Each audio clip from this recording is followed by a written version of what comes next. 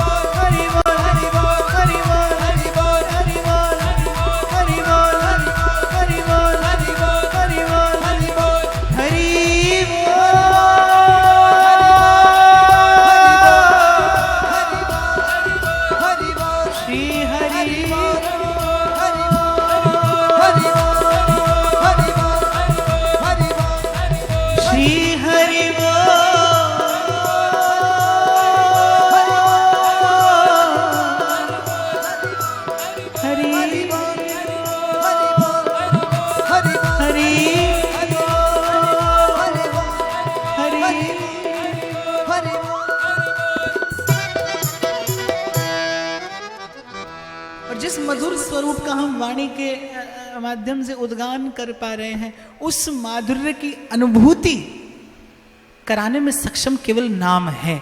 नाम ही है जो हृदय में रूप का स्फुरण करा सकता है। नाम जपते जपते देखो, आपको छोटा सा उदाहरण देता हूं कि आप सब, हम सब यहां पर बैठकर इस भगवत भाव में निमज्जन कर रहे हैं, गोता लगा रहे हैं। इसी समय कोई एक मूर्ख व्यक्ति आए और हम में से किसी को कोई अपशब्द कह दे, तो उस एक अपशब्द का क्या परिणाम होगा कि इस चर्चा का जो सहज प्रवाह है वो कुंठित हो जाएगा, एक बार बाधित हो जाएगा। क्या क्या क्या हुआ? एक मूर्ख व्यक्ति आया, उसने एक अपशब्द कहा और वो चर्चा का प्रवाह कुंठित हो गया। आप विचार करिए, छोड़ दीजिए भाव भावना। मैं तो आपको एक वैज्ञानिक प्रश्न आपसे पूछ रहा हूं, विज्ञान से संबंधित, कि एक मूर्ख व्यक्ति आया, उसने एक अपशब्द कहा और आपके मन की सहजता कहीं खो गई। किसी किसी के मन में क्रोध भी आ सकता है, किसी किसी के मन में क्षोभ भी उत्पन्न हो सकता है। यदि एक मूर्ख व्यक्ति के मुख से निकले शब्द में इतना सामर्थ्य है कि वो आपको सहज से असहज कर सकता है, तो भगवान नाम में ऐसा सामर्थ्य क्यों नहीं होगा कि वो जन्म जन्मांतर की असहजता को दूर करके और आपको उस सहज प्रेम का अधिकारी बना दे। भगवान के नाम में ऐसा सामर्थ्य क्यों नहीं होगा? संतों की इन वाणियों में ऐसा सामर्थ्य क्यों नहीं होगा कि वो आपके हृदय में उस रूप का आविर्भाव करा दे? इसीलिए मैंने आपसे कहा, मीरा ने जो कहा है वो कृष्ण में डूबकर कहा है। जब मीरा ने गाया है ना, मोहनी मूरत सांवरी सूरत चंचल नैन विशाल बसो मोरे नैनन में नंदलाल बसो मोरे नैनन में नंदलाल नैनन में नंदलाल। तो मीरा सन्मुख देखती है कृष्ण को, वो मोहनी मूरत, वो सांवरी सूरत और वो चंचल विशाल उनके नयन मीरा ने देखा है। और फिर उस रूप सुधा में डूबकर मीरा ने कहा है, जब जब ये शब्द गाए जाएंगे, क्योंकि इन शब्दों में एक जागृति छिपी है, इन शब्दों में प्रेम का वो स्पंदन है जो शाश्वत है, सनातन है। जब जब आप गाएंगे इन शब्दों को, तब तब मीरा के हृदय में स्फुरण होने वाला वो भाव कहीं ना कहीं आपको भी स्पर्श करेगा। जितनी बार आप गाते हैं, भय प्रगट कृपाला दीन दयाला कौशल्या हितकारी, क्या उतनी बार आपको भगवान के आविर्भाव की अनुभूति नहीं होती? क्या उतनी बार प्रभु के प्राकट्य का वो आनंद बड़े बड़े अल्पकाल के लिए हो, लेकिन मन का स्पर्श करता है?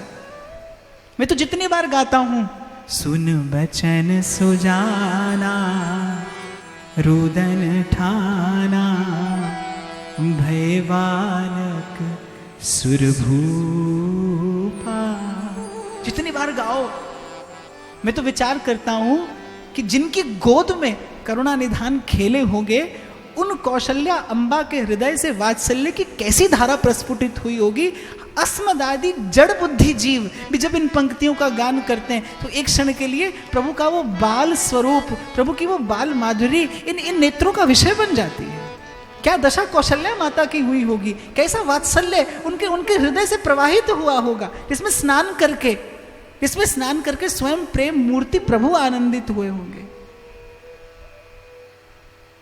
और मैं तो भाई सीधे शब्दों में शब्द का उपासक हूं। शब्द ब्रह्म है, नाम में नामी को प्रकट करने की सामर्थ्य है, नाम में नामी को खींच कर ले आने की सामर्थ्य है।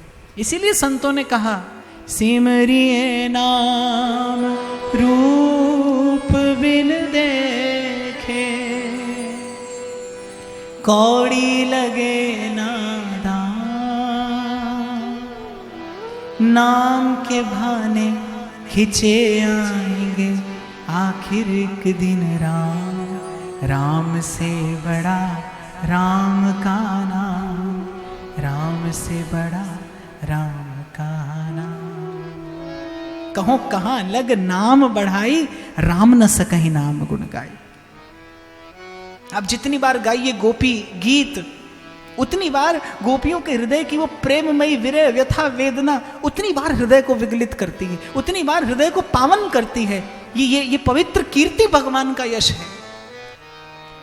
ये पवित्र कीर्ति भगवान का यश है। आप जब जब इन शब्दों का स्पर्श करेंगे, जब जब इन शब्दों को जिह्वा से धारण करेंगे, ये तब तब आपको ले जाएगा, आरोहण करा देगा ये आपकी भाव भावना को वहां तक। हमारे चाचा वृंदावन दास तो कहते अक्षर धुर की पालकी। ये जो अक्षर हैं बोले धुर से आई पालकी है। अक्षर धुर की पालकी आई रसिकन लैन, और रसिकों को लेने के लिए उतरी है ये पालकी। और वाह वाह करी रह गए, और जो सुनकर वाह वाह करे बोले वो तो यही रहे। वाह वाह करी रह गए और चढ़े सो पहुंचे ऐन। और जो चढ़ जाए इस पालकी पे वो टिकाने पहुंच जाए, वहां जहां विराजे राधा रानी,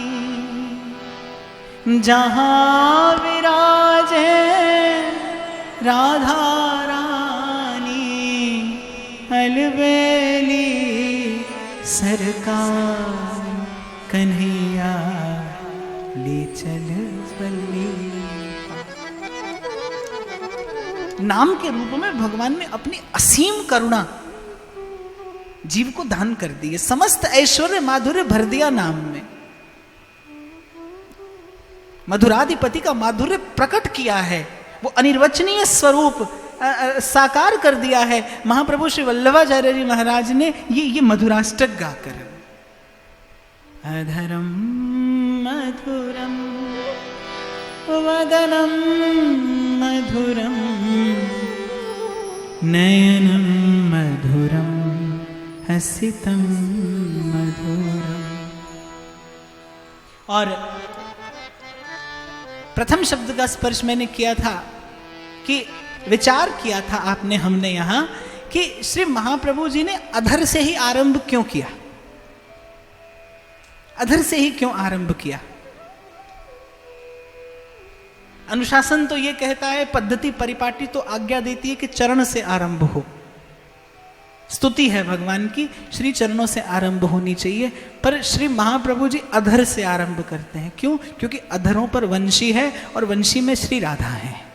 अप्रत्यक्ष रूप से श्री राधा का जो अस्मोर्ध्व रूप रस विभू है, कलयुग का प्राणी उसके चिंतन और स्मरण का अधिकारी नहीं, इसीलिए आचार्यों ने उसे दुरा कर रखा है, छिपा कर रखा है। अनधिकारी के सामने वस्तु प्रकट करने से, जैसे शास्त्र कहता है कि अविश्वासी को, संशयी को, खल को, दुष्ट को, पापी को, निंदित कर्म करने वाले को और भगवान नाम में आस्था न रखने वाले को भगवान की कथा नहीं सुनानी चाहिए।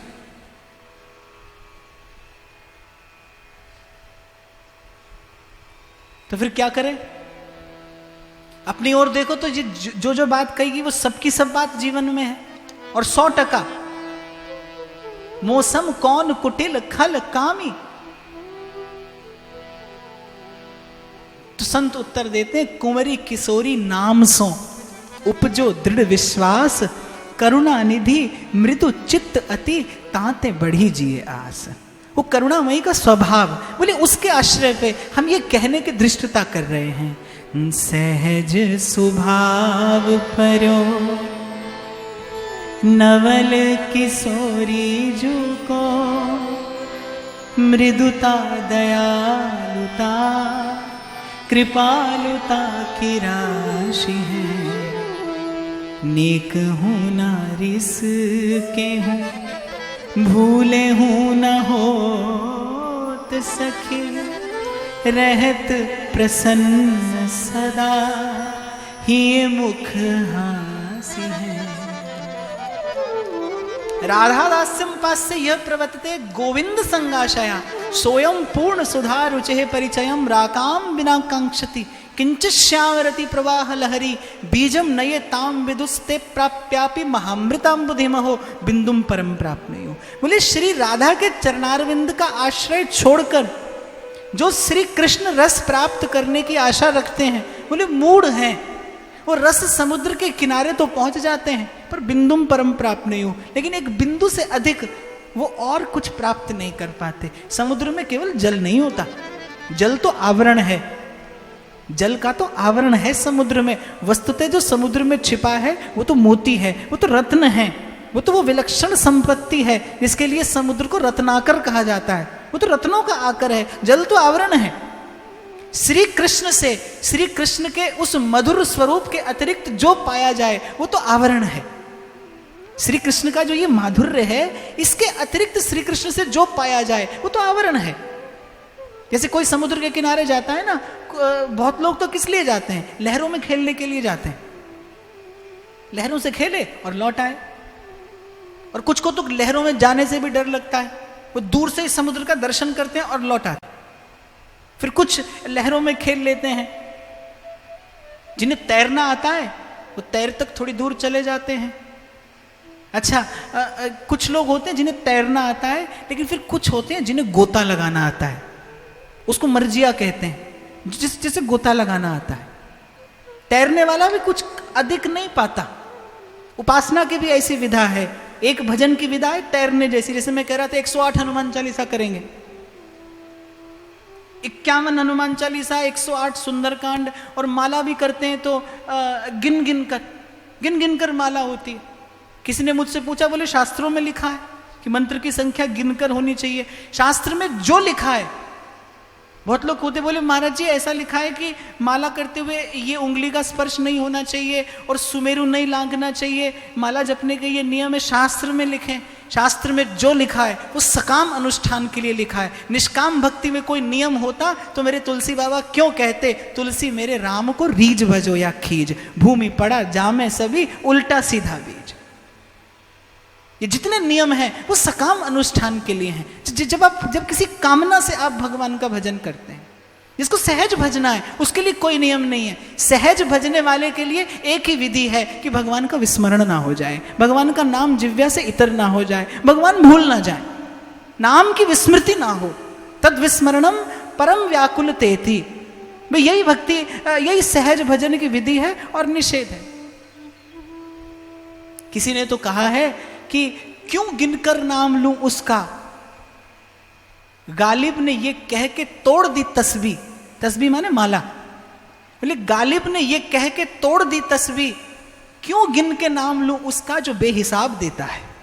क्यों गिनकर उसका नाम लूं, क्यों उससे भजन में भी व्यापार करेंगे आप, भजन में भी व्यापार।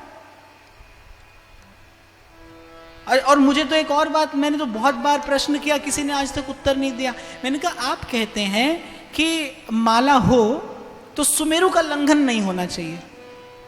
अब मन तो एक है, वो या तो भगवान के रूप में तन्मय होगा, नाम जपा जा रहा है रूप में तन्मय होने के लिए।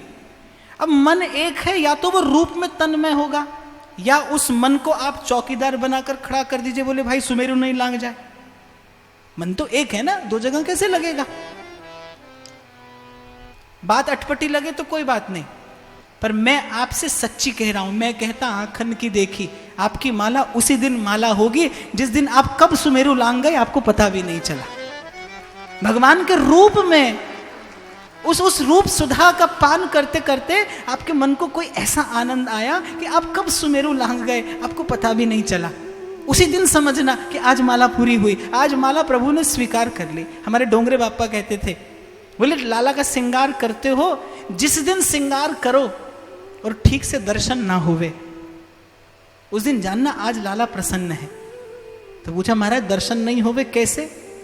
बोले जिस दिन श्रृंगार करो और उन पर दृष्टि पड़ते ही नेत्र प्रेम के अश्रुओं से भर जावें और प्रभु का दर्शन ठीक से न होवे, बोले उस दिन जानना आज लाला प्रसन्न है, आज श्रृंगार की सेवा स्वीकार हो गई।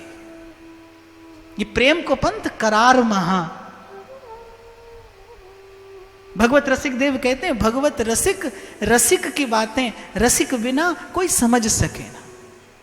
प्रेम के पथ का पथिक जानता है, कि इस पथ के क्या नियम और अनुशासन है, इस पथ की मर्यादा क्या है, क्या किया जाए और क्या न किया जाए। पूर्व मैंने आपसे निवेदन किया, जो संसार में दूषण है वही प्रेम के पथ में भूषण है, जो संसार में दोष है वो प्रेम के पथ में गुण है, और जिसे संसार गुण मानता है प्रेमी उसका स्पर्श भी नहीं करता। जिसे संसार बड़ा मूल्यवान समझता है प्रेमी उसकी ओर देखता भी नहीं।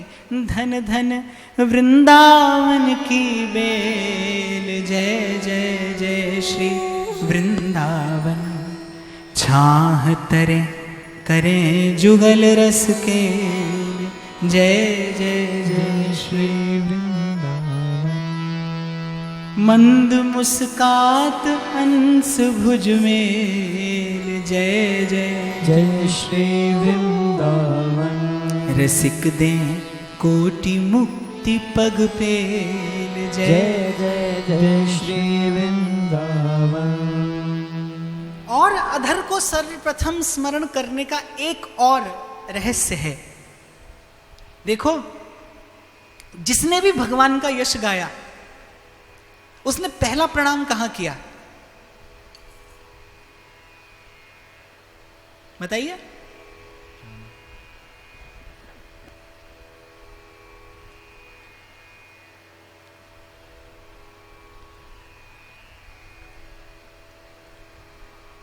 इतने प्रेम में भरे बैठे हैं आप कि आपके मुख से बोल नहीं फूट रहा।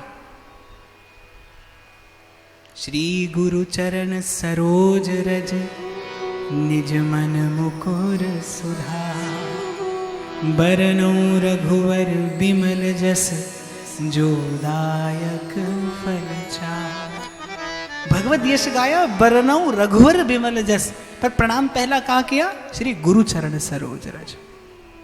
अधर का स्मरण इसलिए किया क्योंकि मैंने निवेदन किया अधर पर वंशी, और वंशी क्या है? गुरु तत्व है। वंशी ने ही तो प्रेम मंत्र की दीक्षा दी गोपांगनाओं को। प्रश्न किया किसी ने कि गोपी का गुरु कौन है?